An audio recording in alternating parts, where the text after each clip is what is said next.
जब लुट गए कान्हा। ये कहानी एक पंडित जी की है जिन्हें भगवान मिल गए। तो आइए जानते हैं कि पंडित जी को कैसे मिले भगवान। एक पंडित जी थे जो घर घर जाकर भगवत गीता का पाठ करते थे।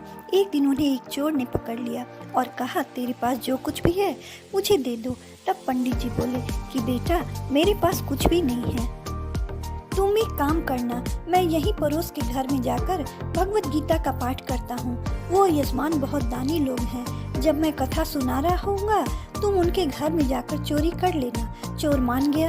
अगले दिन जब पंडित जी कथा सुना रहे थे तब वो चोर भी वहाँ आ गया। तब पंडित जी बोले कि यहाँ से मीलों दूर एक गांव है वृंदावन। वहाँ पर एक लड़का आता है जिसका नाम कान्हा है। वो हीरों जवाहरातों से लदा रहता है। अगर कोई लूटना चाहता है तो उसको लूटो। वो रोज रात को उस पीपल के पेड़ के नीचे आता है जिसके आसपास बहुत सी झाड़ियाँ हैं। चोर ने ये सुना और खुशी खुशी वहाँ से चला गया। वो चोर अपने घर गया और अपनी पत्नी से बोला कि आज मैं एक कान्हा नाम के बच्चे को लूटने जा रहा हूँ। मुझे रास्ते में खाने के लिए कुछ बांध कर दे दो। पत्नी ने कुछ सत्तू उसे दे दिया और कहा कि बस यही है जो कुछ भी है। चोर वहाँ से ये संकल्प लेकर चला कि अब तो मैं उस कान्हा को लूट के ही आऊँगा। वो पैदल टूटे चप्पल में ही वहाँ से चल पड़ा। रास्ते में कान्हा का नाम लेते हुए वो अगले दिन शाम को वहाँ पहुँचा जो जगह उसे पंडित जी ने बताई थी। अब वहाँ पहुँचकर उसने सोचा कि अगर मैं यहीं सामने खड़ा हो गया तो बच्चा मुझे देखकर भाग जाएगा, तो मेरा यहाँ आना बेकार हो जाएगा। इसलिए उसने सोचा क्यों न पास वाली झाड़ियों में ही छुप जाऊं। वो जैसे ही झाड़ियों में घुसा, झाड़ियों के कांटे उसे चुभने लगे। उस समय उसके मुंह से एक ही आवाज आई, कान्हा कान्हा। उसका शरीर लहूलुहान हो गया पर मुंह से सिर्फ यही निकला, कान्हा आ जाओ, कान्हा आ जाओ। अपने भक्त की ऐसी दशा देख के कान्हा जी चल पड़े। तभी रुक्मिणी जी बोली कि प्रभु कहाँ जा रहे हो, वो आपको लूट लेगा। प्रभु बोले कि कोई बात नहीं, अपने ऐसे भक्तों के लिए तो मैं लूट जाना तो क्या, मिट जाना भी पसंद करूंगा। ठाकुर जी बच्चे का रूप बना के आधी रात को वहां आए। वो जैसे ही पेड़ के पास पहुंचे, चोर एकदम से बाहर आ गया और उन्हें पकड़कर बोला, ओ कान्हा, तूने मुझे बहुत दुखी किया है। अब ये चाकू देख रहा है ना, अब चुपचाप अपने सारे गहने मुझे दे दे। कान्हा जी ने हंसते हुए उसे सब कुछ दे दिया।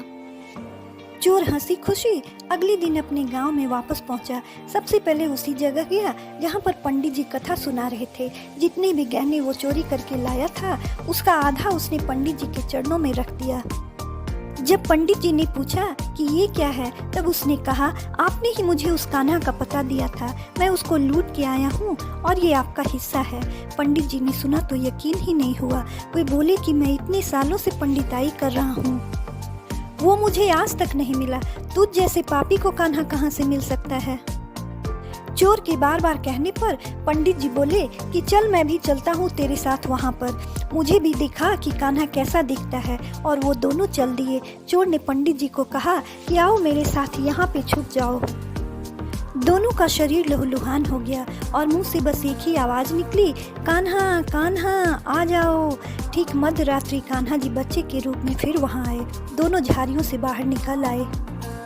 पंडित जी की आंखों में आंसू थे। वे फूट फूट कर रोने लग गए। चोर के चरणों में गिर गए और बोले कि हम जिसे आज तक देखने के लिए तरसते रहे, जो आज तक लोगों को लूटता आया है, तुमने उसे ही लूट लिया। तुम धन्य हो। आज तुम्हारी वजह से मुझे कान्हा के दर्शन हुए। तुम धन्य हो। ऐसा है हमारे कान्हा का प्यार अपने सच्चे भक्तों के लिए।